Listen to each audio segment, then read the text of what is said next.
अगर आप रेलवे के किसी भी एग्जाम की तैयारी कर रहे हो, लाइक आरपीएफ कांस्टेबल है, आरपीएफ एसआई है और एएलपी है, एनटीपीसी है, रेलवे जेई है, रेलवे ग्रुप डी है, रेलवे टेक्नीशियन है, तो भाई आपको मैं प्रीवियस ईयर के 5 सवाल देने वाला हूं जो कि किसी न किसी एग्जाम के अंदर, यानी कि रेलवे के किसी न किसी एग्जाम के अंदर बार बार रिपीटेड क्वेश्चन है। अगर आपके इन सवालों में से 2 से 3 भी सवाल अब अगर आप सही कर देते हो ना, इसका मतलब आपकी तैयारी एकदम परफेक्ट है, सही दिशा में आप चल रहे हो। अगर आप 5 में से 5 कर देते हो ना, तो इसका मतलब है कि आपका सिलेक्शन भाई पक्का। प्रीवियस ईयर के सवाल है भाई आपको ऑफिशियली मैं दिखाने वाला हूं, 2 का भी सही जवाब दिया तो लगभग आपका सिलेक्शन भी हो सकता है भाई, क्योंकि भाई ये ऐसे सवाल हैं, ये डायरेक्ट आपके जो एग्जाम है उसके अंदर पुटअप होते हैं, जो सेम क्वेश्चन है, सेम उसके जो आंसर है ना वो सेम मैंने लिए हैं। प्लस भाई ये हमारी तीसरी वीडियो है, इससे पहले जो सेकंड वीडियो थी उसका विनर है भाई ये सौरभ कुमार। इन्होंने टोटली जो सही जवाब इन्होंने दिए थे, यानी कि पिछली वीडियो के अंदर 6 क्वेश्चन थे तो 6 में से 6 इन्होंने जवाब दिए, तो ये हमारे विनर रहते हैं। इसी तरीके से अगर आपके सभी सवाल सही होते हैं भाई, ईमानदारी से कमेंट करना, ईमानदारी से अगर आप वीडियो पूरी देखते हो तो हम आपके कमेंट को नेक्स्ट वीडियो के अंदर लेंगे, बिल्कुल इसी तरीके से। तो चलिए दोस्तों सबसे पहले चलते हैं हम फर्स्ट क्वेश्चन के ऊपर। उससे पहले दोस्तों हर रोज इसी तरीके से हम आपको 5 से 6 क्वेश्चन करवाते हैं। अगर वीडियो हमारी ज्यादा लोगों तक जाती है, ज्यादा लोग पसंद करते हैं, तो भाई हम आपको 10 क्वेश्चन करवाने लग जाएंगे। फिलहाल हम 5 क्वेश्चन ही आज की इस वीडियो के अंदर रखेंगे।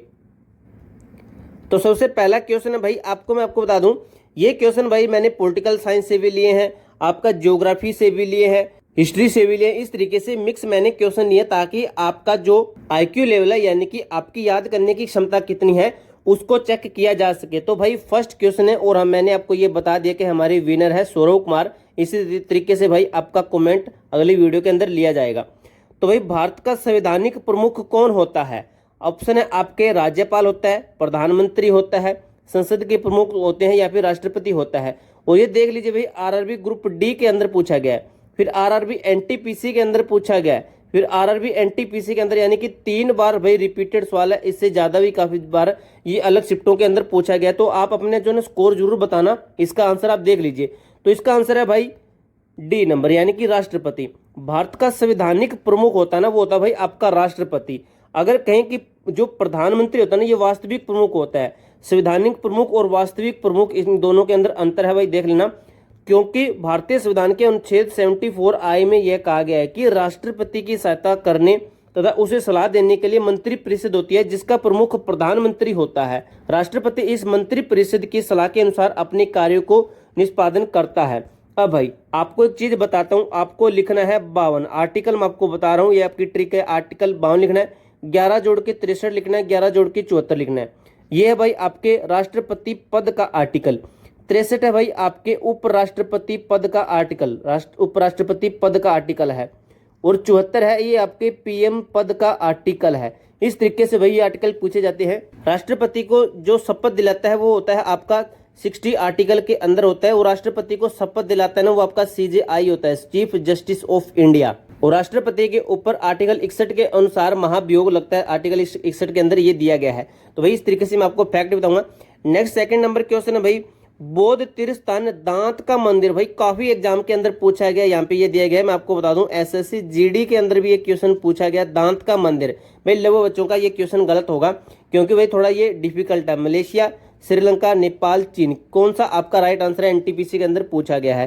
तो इसका आंसर है भाई आपका बौद्ध जो तीर्थ स्थान है दांत का मंदिर, भाई श्रीलंका के कैंडी शहर में स्थित है। कैंडी के पूर्व राजशाही के शाही मंडल महल परिसर में स्थित इस मंदिर में महात्मा बुद्ध के दांत रखे गए थे, इसलिए इसको दांत का मंदिर कहते हैं। कैंडी श्रीलंका के राजाओं की अंतिम राजधानी थी। ये पूछ भी सकते हैं कि कैंडी क्या है? ये राजधानी थी, वर्तमान में है यूनेस्को की विरासत में शामिल है। नेक्स्ट क्वेश्चन है भाई आपके सामने क्वेश्चन नंबर 3, कोलकाता बंदरगाह किस नदी के किनारे स्थित है? तो ऑप्शन है आपके हुगली नदी, महान नदी, गोदावरी, गंगा।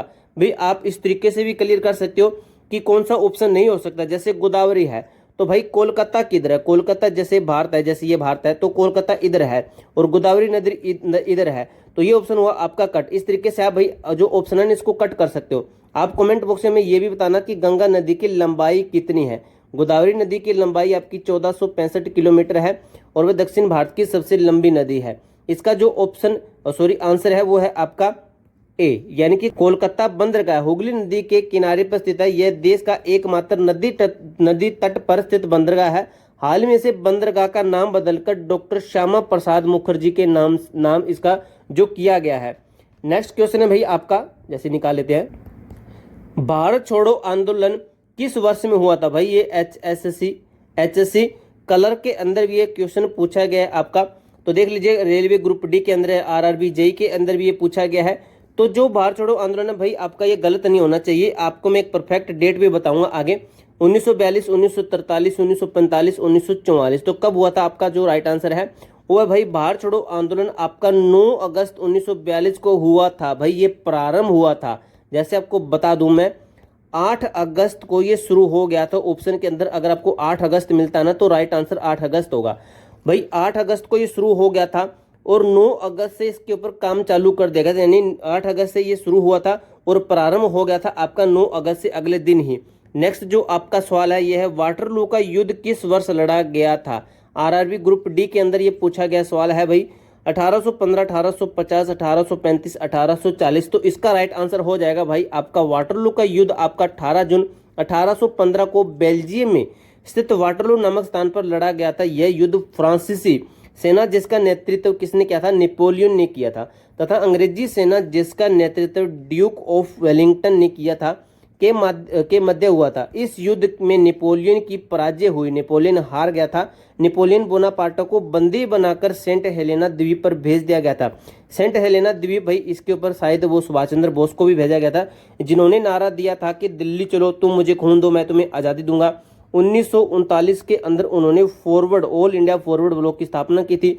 1938 और 1939 के अंदर 2 बार वो कांग्रेस के जो अध्यक्ष चुने गए थे और सेकंड बार महात्मा गांधी के साथ थोड़े विचार वैसे न मिलने के कारण उन्होंने 1939 की अध्यक्षता छोड़ दी थी। और इसके अंदर यह भी दिया गया है कि 1821 में भाई ये क्वेश्चन पूछा गया है कि जो नेपोलियन बोनापार्ट थे इनकी मृत्यु कब हुई थी? 1821 में उनकी मृत्यु हो गई थी।